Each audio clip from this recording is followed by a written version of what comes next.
Portsmouth Football Club have offered a new contract to goalkeeper Ben Killip.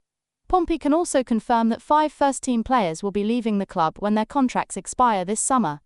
Cohen Bramall, Tom Lowery, Alexander Milosevic, Anthony Scully and Cassini Yengi are all set to depart.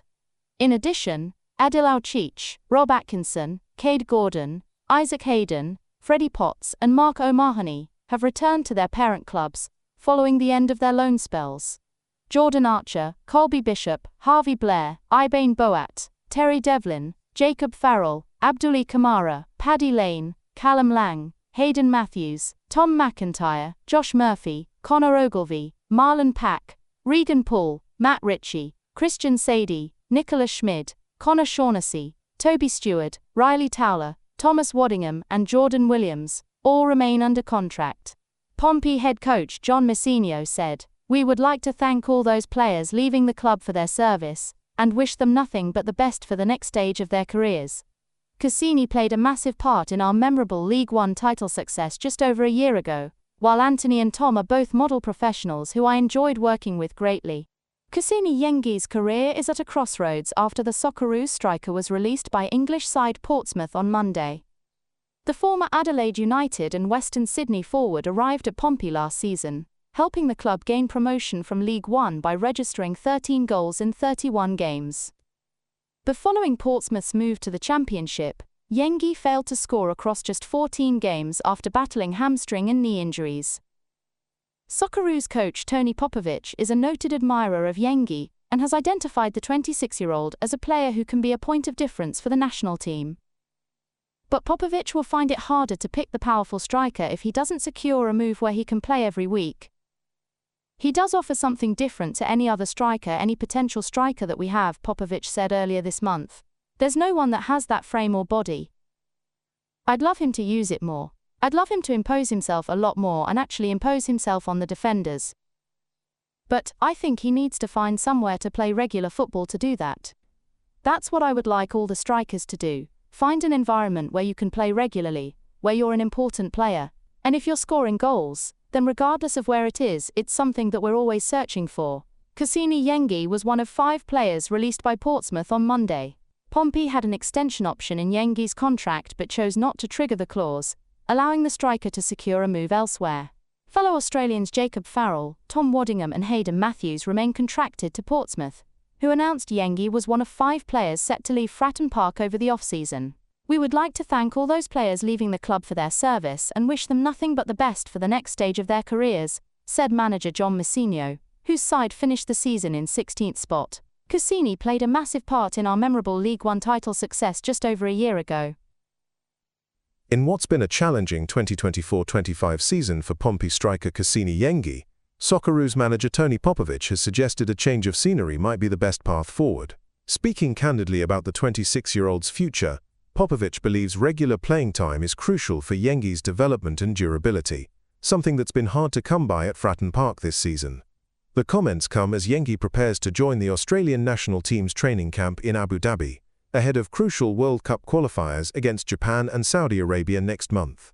His recent omission from Pompey's final 2 championship fixtures against Sheffield Wednesday and Hull, despite being fit, has only fueled speculation about his future at the club. It's been a far cry from Yengi's influential role in Pompey's League One title-winning campaign last season.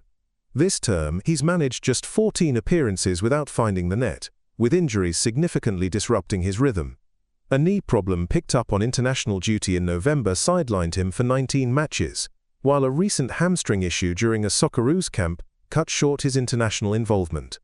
After making his first start in over 4 months against Preston North End in March, Yengi was limited to just 3 substitute appearances for the remainder of the season.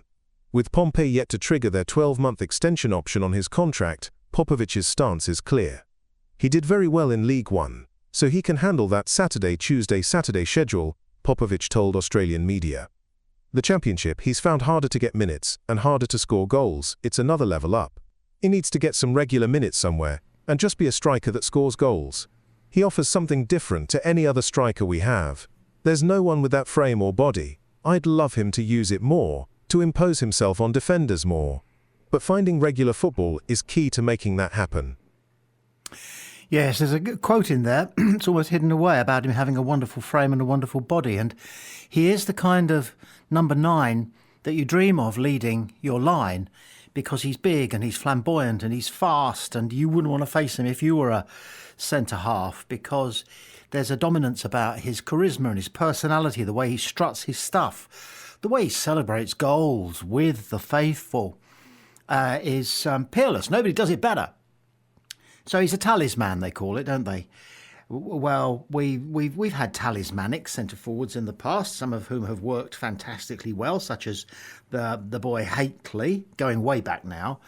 And then there was John Marquis, which wasn't quite so successful. But these are that kind of number 9. Kind of old-fashioned in that they have a presence about them and they're not afraid to clatter into people. But they have a modernity about them in that they have sweet skills. They are smooth players. They've got good control. They run well.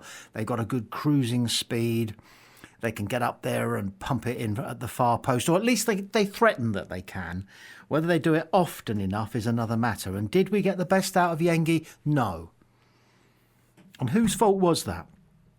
It's interesting that the Australian head coach suggests that a change of scene might be good for Yengi. Well, all that he saw in terms of scenery for the last 12 months has been the rehab unit at the training centre because of what happened to him when he was out on international duty for Australia. Simple as that, pure and simple as that. Was he vulnerable to injury before that? There are those that think he might have been. But he had a rotten year. He had an absolutely rotten year. He's probably to be forgiven for being thoroughly, thoroughly fed up. He'd probably like a bit more sunshine in his heart as well as on his back. Where's he going to get that? Well, the world is his lobster, as Arthur Daly once famously said. There are plenty of clubs around the world that would be delighted to have such an eye-catching and, when he's on song, effective number 9. He'd be a credit to any side, but the top end of the championship, which is where Pompey believe or hope that they are heading, might not be the place for him. It might just be the bridge too far. Thanks for what memories there are, Cassini, and it was a shame. We had huge high hopes of you. But let's remember, fans and faithful, Sounders, whoever gets to be the companion striker to Colby Bishop will never be a first pick whilst Colby Bishop is available.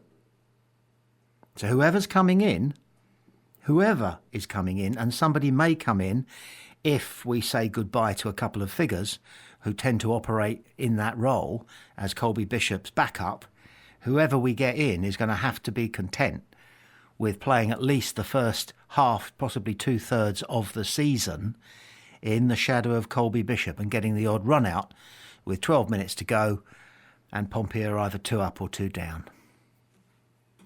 But like I said, to finish off, thanks Cassini. We will remember you for a while.